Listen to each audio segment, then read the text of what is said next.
Bài thơ Bác Hồ của em. Khi em ra đời đã không còn bác, chỉ còn tiếng hát, chỉ còn lời ca, chỉ còn câu chuyện, chỉ còn bài thơ, mà em vẫn thấy bác sao rất gần.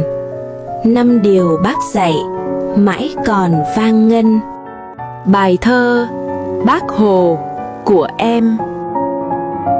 Khi em ra đời đã không còn bác, chỉ còn tiếng hát, chỉ còn lời ca, chỉ còn câu chuyện, chỉ còn bài thơ, mà em vẫn thấy bác sao rất gần.